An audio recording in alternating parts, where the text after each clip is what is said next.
C'est vraiment l'un des endroits les plus sûrs où vous pourriez être. Je sais que le Japon est similaire à cet égard.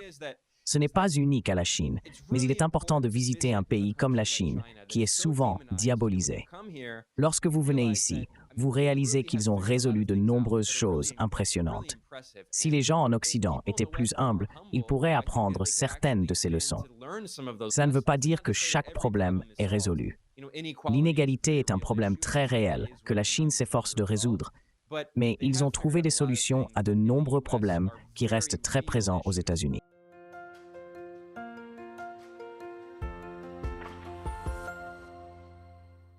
Bonjour à tous, ici Pascal de Neutrality Studies et aujourd'hui j'ai avec moi pour la seconde fois un merveilleux journaliste et analyste des affaires mondiales. Je parle à Ben Norton, le fondateur et rédacteur en chef de Geopolitical Economy Report. Je suis sûr que vous connaissez sa chaîne et sinon, veuillez la consulter. Il y aura des liens dans la description. Je regarde ses programmes régulièrement parce que son analyse est très précieuse. Bienvenue Ben. Merci de m'avoir invité. C'est un plaisir d'être ici et j'admire également votre programme. Merci beaucoup. Cela signifie beaucoup pour moi. Mais commençons à vous parler parce que j'aimerais vraiment profiter de cette occasion pour parler de la Chine, de vos expériences là-bas et aussi de la manière dont les Chinois abordent les affaires mondiales. Vous avez récemment déménagé de l'Amérique latine à la Chine, où vous avez commencé un programme de doctorat à l'Université de Pékin. Comment cela se passe-t-il pour vous? Comment se déroule la recherche? Comment s'est passé le déménagement? Qu'est-ce qui vous frappe? Et comment est l'académie en Chine? Cela a été une expérience extrêmement enrichissante et gratifiante à bien des égards. J'ai vécu en Amérique latine pendant plusieurs années et j'ai voyagé dans des dizaines de pays à travers le monde. Cependant, je dois être clair sur le fait que ma connaissance de l'Asie est très limitée. C'est ma première fois en Asie de l'Est. Mes voyages étaient principalement en Amérique latine, en Europe et dans certaines parties de l'Asie occidentale, communément appelée Moyen-Orient. La zone culturelle en Asie de l'Est, en particulier en Chine, est très différente. La Chine a des milliers d'années d'histoire et l'a préservée de l'interférence et de l'influence occidentale, d'une manière que peu de pays ont su faire. C'est vraiment unique. Outre les éléments culturels, les avancées technologiques sont absolument incroyables. La Chine a développé ses propres technologies indigènes qui sont utilisées dans le monde entier, mais qui sont véritablement uniques à la Chine. J'ai réalisé une longue vidéo expliquant certaines de ces technologies. C'est vraiment fascinant et cela m'a fait beaucoup réfléchir sur le concept de souveraineté technologique. Cela est particulièrement intéressant pour moi en raison de mes voyages en Amérique latine, qui malheureusement a une histoire de domination des États-Unis. On peut voir cela particulièrement clairement dans le domaine de la technologie. Toutes les plateformes de médias sociaux et les infrastructures de télécommunications sont très largement dominées par des entreprises américaines. En contraste, la Chine possède ses propres versions indigènes de ces technologies. Cela a été une expérience très intéressante pour moi. La langue a également été fascinante. Mon chinois n'est pas très bon. Je suis probablement au niveau HSK2, peut-être 3, mais plus probablement autour de 2. Je suis encore au premier stade de l'apprentissage du mandarin, mais j'apprends beaucoup par immersion et études. Cela a été une expérience incroyable, surtout que j'avais étudié l'arabe auparavant, qui, bien qu'il ne soit pas une langue indo-européenne, est encore assez différent du chinois en termes de syntaxe et de grammaire. Donc, ça a été une expérience très intéressante parce que je ne peux pas imaginer un endroit plus différent. Quant à la politique, cela a aussi été assez intéressant. Les récits occidentaux sur la Chine sont complètement absurdes quand on passe réellement du temps ici. Dans certaines universités, on observe un large éventail d'opinions. Il y a des libéraux, des gens critiques envers le gouvernement, et ceux qui soutiennent le gouvernement, mais ont des critiques différentes. Il existe un vaste spectre de points de vue politiques. L'idée que la Chine est un monolithe est complètement absurde, surtout compte tenu de la taille du pays. C'est comme un continent avec 1,4 milliard de personnes. Je ne suis ici que depuis presque 4 mois, ce qui n'est pas suffisant pour connaître le pays, et je ne connais réellement que les environs de Pékin. C'est un pays immense, donc je ne connais pas le sud ni l'ouest. Je ne veux pas que les gens pensent que je suis un expert sur la Chine. Mais ce que l'on peut clairement discerner lorsqu'on passe du temps dans une université chinoise, c'est que de nombreux professeurs ont des points de vue complètement différents et les départements ont des points de vue complètement différents. Je ne dis pas ça pour exagérer. Je pense sincèrement qu'il y a plus de spectre politique dans les universités chinoises que dans les universités occidentales, où l'on trouve souvent un spectre politique beaucoup plus étroit. You often have a much more narrow political spectrum. That is highly interesting, because the view in the West clearly is. C'est très intéressant. L'opinion en Occident est qu'il ne devrait y avoir qu'une seule opinion. Cependant, je sais de mes étudiants chinois ici au Japon qui sont très bien informés. Les gens savent réellement comment discuter de politique d'une manière qui leur est possible. Quelle a été votre expérience avec ce spectre? Y a-t-il également un débat animé parmi les étudiants? Une chose à propos du Japon, c'est qu'il est dépolitisé. Bien sûr, dans un cours ou un programme de sciences politiques, les étudiants parlent naturellement de politique. Mais en dehors de cela, dans toutes les autres facultés, surtout au niveau du premier cycle, il y a peu d'intérêt pour la politique. Ils ne discutent pas des questions politiques. Cela est intentionnel car la politique japonaise est rendue incroyablement ennuyeuse pour dépolitiser la population. Et en Chine, quelle a été votre expérience à l'université? How about China? What about your experience at the university? Mon programme est en économie politique internationale, ce qui implique naturellement beaucoup de politique et de débats animés. Je suis sérieux quand je dis que le débat ici est plus animé et offre une plus grande variété de points de vue que ce que j'ai vécu dans le système universitaire américain. Bien que je ne sois pas familier avec les universités européennes, je connais très bien l'Académie américaine. Il y a une illusion d'un large spectre d'opinions. Mais en réalité, il est assez étroit. Il y a de nombreuses questions sur lesquelles il y a un consensus général, et ce sont les lignes rouges que vous ne pouvez pas franchir. Avec la situation que beaucoup appellent la nouvelle guerre froide, la position agressive que les États-Unis prennent, qu'ils qualifient de concurrence contre la Russie et la Chine, et les discussions sur l'Ukraine, l'OTAN et certainement le conflit Israël-Palestine, il y a de nombreux sujets sensibles. Si vous remettez en question certains d'entre eux, il est très facile de perdre votre emploi, de manquer une titularisation ou même de ne pas sécuriser un poste.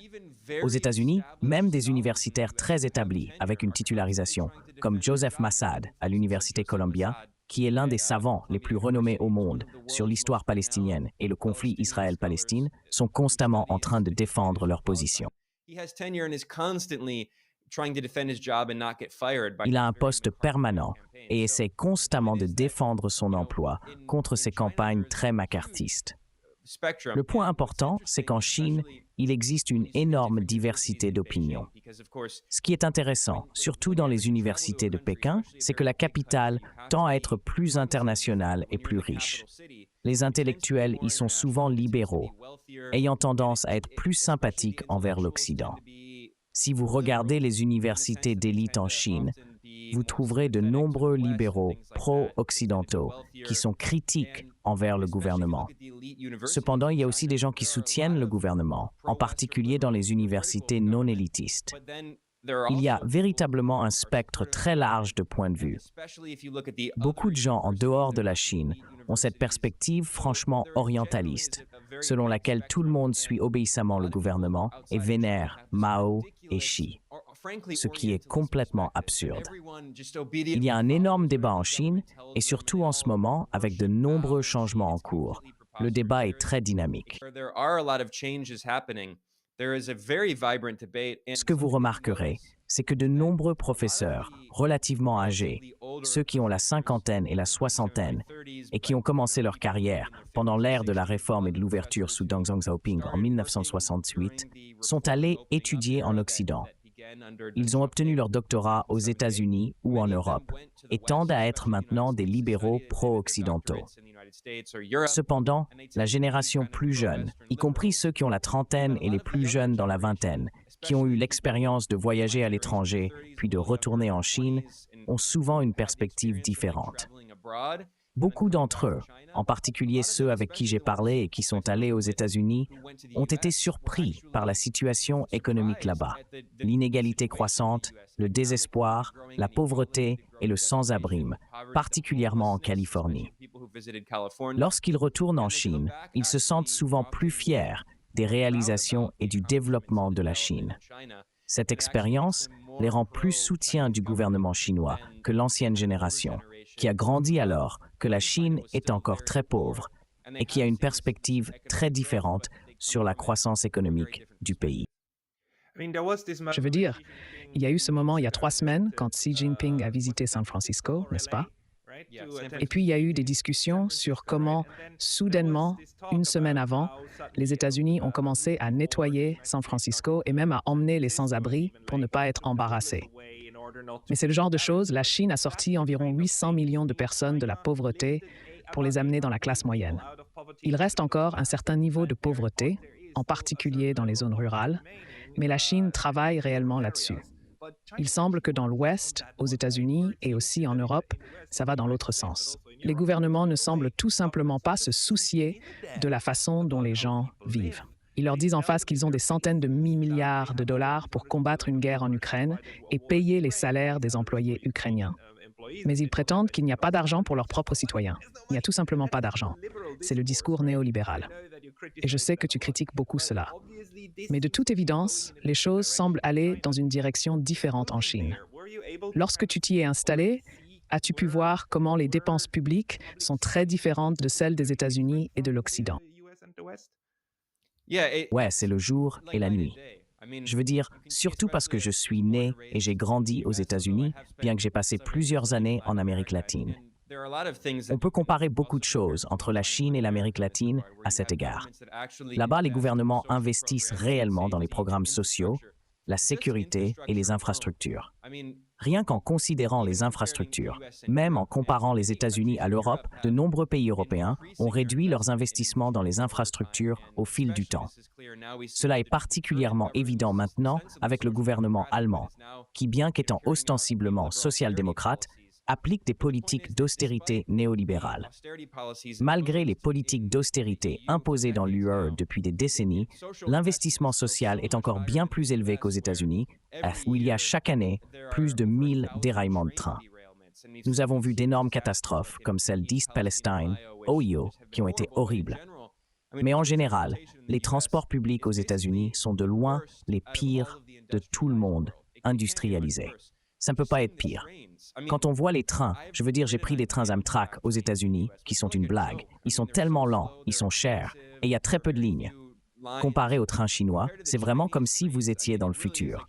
Je n'ai jamais eu le privilège d'être au Japon, malheureusement, mais je sais que les trains au Japon sont incroyables aussi. Et c'est un autre exemple.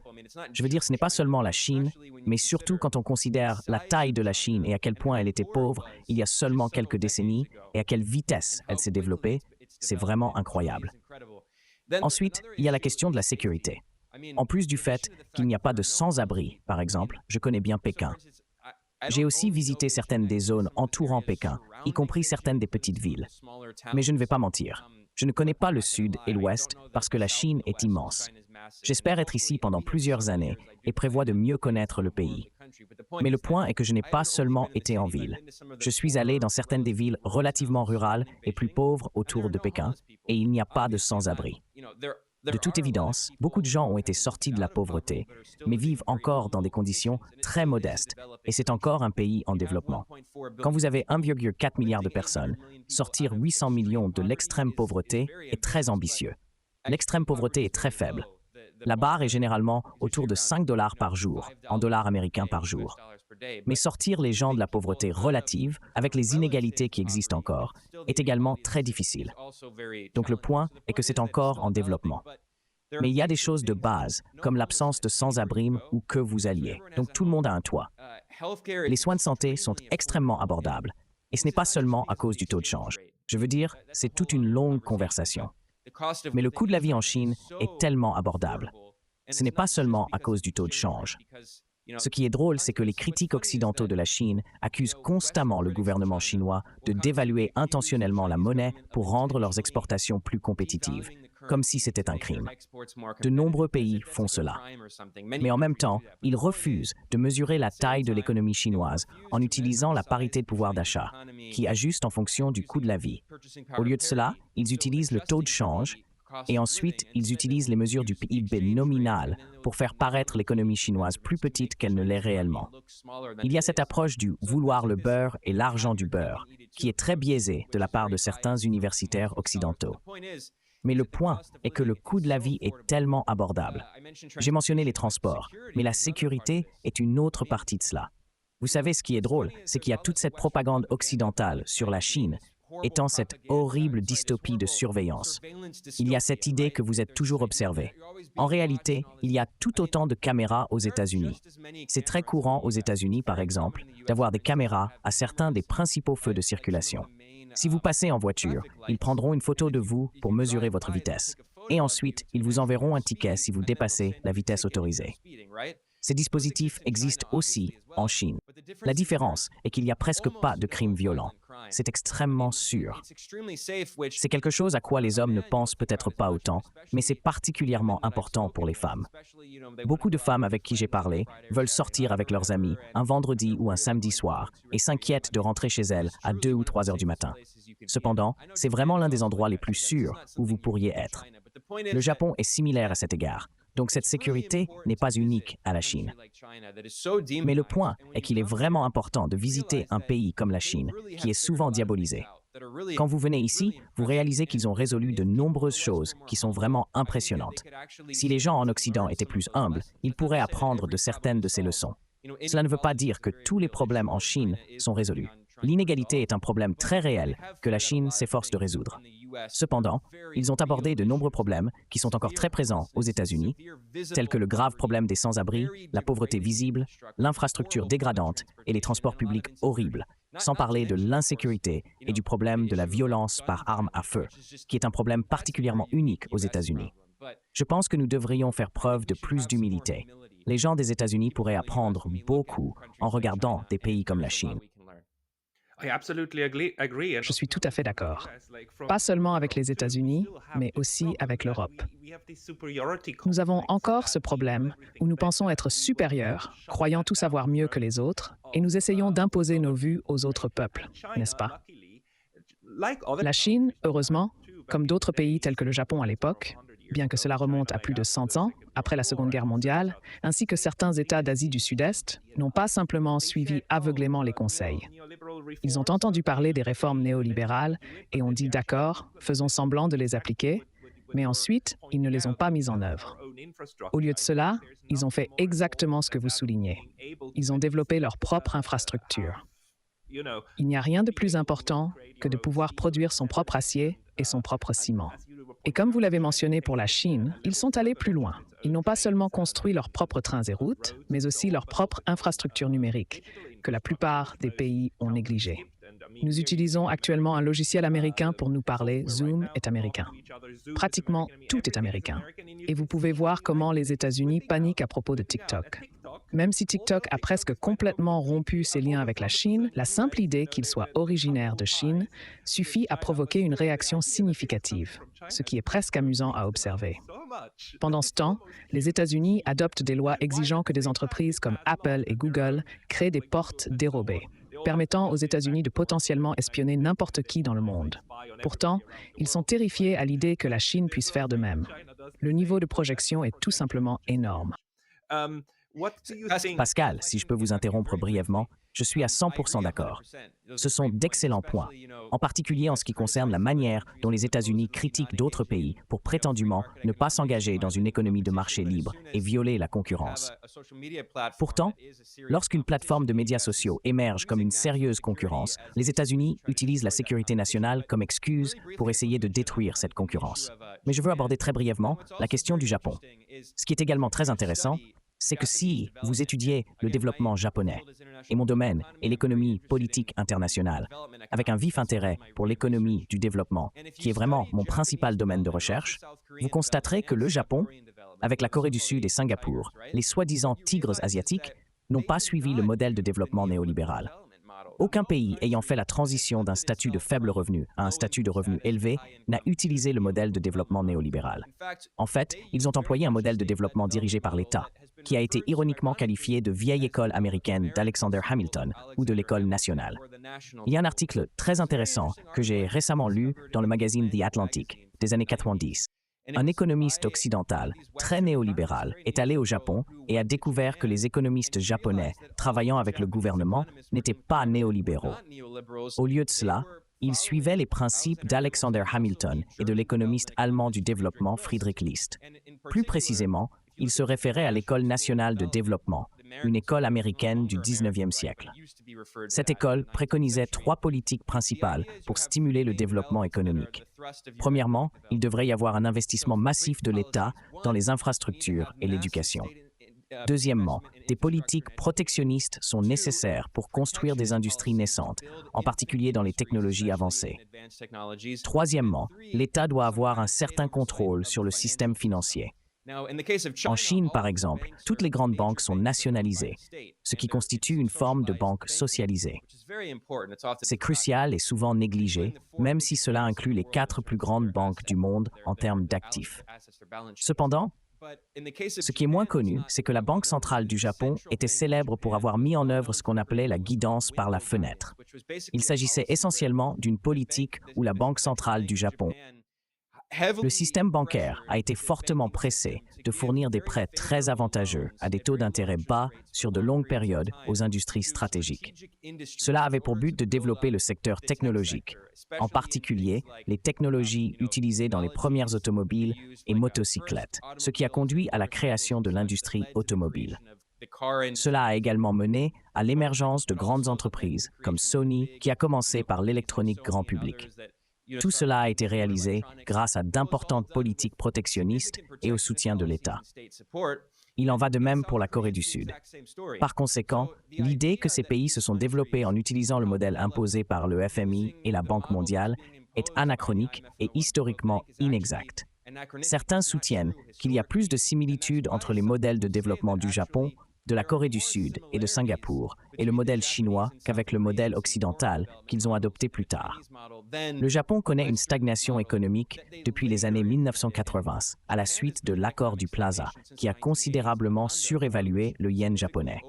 Cela a rendu les importations moins chères et augmenté le pouvoir d'achat des Japonais, mais a également diminué la compétitivité des exportations japonaises. Le Japon est en état de stagnation depuis les années 1980, lorsqu'il a commencé à se tourner vers une approche économique plus néolibérale. Je suis entièrement et absolument d'accord. Votre analyse est correcte à 100%. La seule chose que j'ajouterais, pour avoir vécu au Japon pendant 10 ans, c'est que lorsque les Japonais et le monde se plaignent de la stagnation du Japon et de la mauvaise performance de l'économie, nous devons nous rappeler que c'est l'un des pays les plus développés au monde. Le niveau de vie est tellement élevé que c'est stupéfiant. Oui, il y a encore des problèmes, mais le niveau de vie ici est remarquable. Alors, quand ils se plaignent, il me semble qu'ils essayent d'éviter de paraître comme s'ils se portaient aussi mal que tout le monde. Mais non, le Japon se porte exceptionnellement bien. L'un des points historiques intéressants est que lorsque le Japon s'est ouvert en 1868, l'un des premiers Japonais à visiter les États-Unis était Fukuzawa Yukichi, l'homme sur le billet de 10 000 yens. Il est allé aux États-Unis sans parler beaucoup anglais et a été vraiment impressionné par le niveau de développement. La plus grande peur des Japonais était qu'ils ne pouvaient pas rivaliser avec les États-Unis parce qu'ils étaient littéralement sous la menace des canons. La diplomatie des canonnières avait forcé le Japon à s'ouvrir. Lorsque Fukuzawa Yukichi est revenu, il a reconnu que les États-Unis étaient bien meilleurs pour produire certaines choses, mais il croyait que le Japon pouvait faire de même s'il s'améliorait. L'esprit qu'il a cultivé, ainsi que d'autres, était celui de l'auto-amélioration et du développement, ce qui est très différent du modèle recommandé aux nations en développement. Ce modèle consistait essentiellement à fournir des matières premières en échange de technologies, avec la promesse d'un bonheur qui n'était souvent pas réalisé. L'approche japonaise consiste également à le faire, mais il croit aussi que pour renforcer la compétitivité de ces industries, une protection significative est nécessaire sous forme de tarifs douaniers, de politiques protectionnistes et de subventions.